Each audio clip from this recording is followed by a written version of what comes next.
If the first set tiebreaker between Ashleigh Barty and Karolina Pliskova at the Miami Open was anything to go by, Barty seemed to be a reincarnation of a player from a bygone era. Here was a player who wasn't trying to hit the cover off the ball on every shot.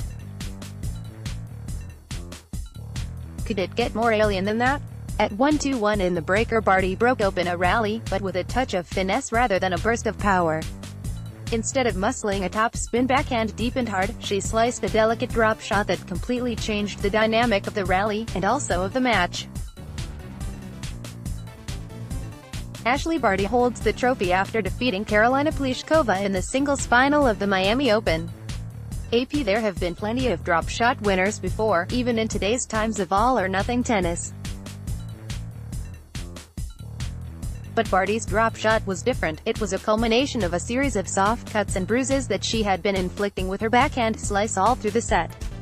Pliskova had dug out enough of those low balls to take the set into overtime, but this was one low ball too many. If the song "Killing Me Softly" was a tennis player, its name would have been Ash Barty.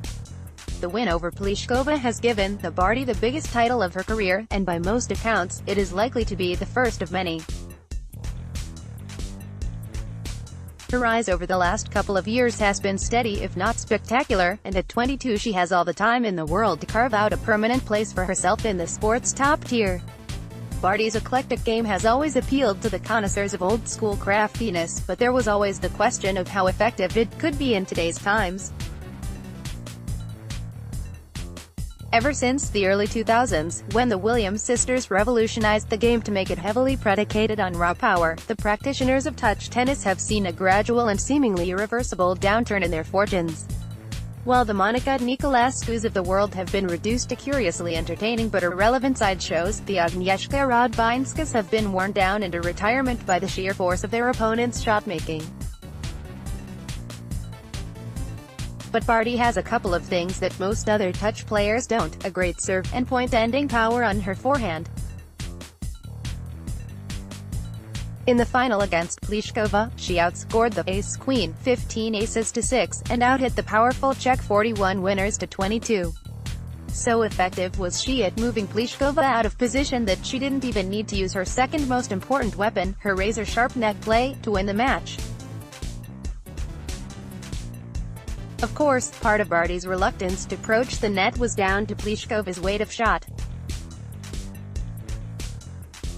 Czech simply doesn't hit too many floating replies to allow for put-away volleys, and Barty was particularly wary of Pliskova's devastating two-handed backhand. But when you can do so much damage with your movement and topspin and slice, why take the added risk of charging the net? Barty's transcendent athleticism and hand-eye coordination have never been in doubt ever since she shocked the world by taking a hiatus from tennis and turning her focus to cricket. Her year of success in Australia's domestic circuit, including a spell in the Women's Big Bash League, was enough to convince everyone that she had the ability to do just about anything she wanted with a tool designed to send a round object into vacant space. And Barty's special brand of skills was on display all through the Miami Open. While she can outserve and outhit most of her opponents, her surprisingly small height, she is listed as just 5 feet 4 inches, also gives her the ability to scamper around the court and make her opponents hit uncomfortable shots even when they are on the charge. Her last 4 matches in the tournament were against bigger and stronger players: Kiki Bertens, Petra Kvitova, Anett Kontaveit and Pliskova. She could win all 4 because none of those players could match her combination of airy defense and speedy defense. I had to keep it physical, make as many balls as possible and keep my running shoes on, Barty said after the final. She makes it sound simple, but anybody who watched the match would know it wasn't just about running. It was also about smartly redirecting the ball from defensive positions, about hitting her forehand into the corners whenever she got a short reply, and most importantly, about masking the deficiencies of her two-handed backhand by unfurling a slew of wicked slices, many of which ended as stone-cold winners. Barty is that rare specimen who combines the top-spin heavy power of the modern era with the deft touch of the pre-2000s era. Whether that is a recipe for sustained success is still up in the air, but Barty's 2019 season so far has certainly made a strong case for its long-term viability. The 22-year-old started the year with a final appearance in Sydney, where she was only subdued in a third-set tiebreaker by Kvitova, and followed that up with a maiden slam quarterfinal at the Australian Open. She then single-handedly won Australia's Fed Cup tie against USA, and broke into the top 10 for the first time last week. A maiden Premier mandatory title was the logical next step. What's next? A single slam title? The woman herself isn't thinking that far ahead. You don't get these opportunities every single day, so it was important for me to continue to try and do the right things and enjoy the moment as well, she said after lifting the trophy. As an aside, Barty has played a whole lot of doubles all through her climb up the singles hierarchy, and this week she teamed up with Victoria Azarenka to reach the semi-finals. Having won her maiden double slam at the US Open last year with Coco Vandeweghe, Barty knows what it takes to succeed at the highest level of the sport, and that will likely come in handy as she tries to break new ground in singles.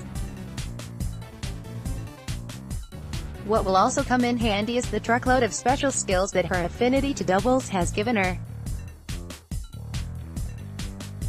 It's not hard to see where Barty's ease with slicing and volleying comes from. She'd been excelling at doubles even before her brief interlude in cricket, and all that experience has made her a more well-rounded player today than most of her peers. Barty has proven that she can be the personification of the song "Killing Me Softly," as she was at that 1-1 point in the tiebreaker. But it would perhaps be more appropriate to say that she is the personification of the phrase "killing me diversely." No other top player has quite as much variety in her game as Barty does right now, and it will be fun to see just how far the Aussie can go with her unique style. First Post is now on WhatsApp. For the latest analysis, commentary and news updates, sign up for our WhatsApp services. Just go to firstpost.com/WhatsApp and hit the subscribe button. Updated date, March 31, 2019, 13 hours 47 minutes and 26 seconds IST.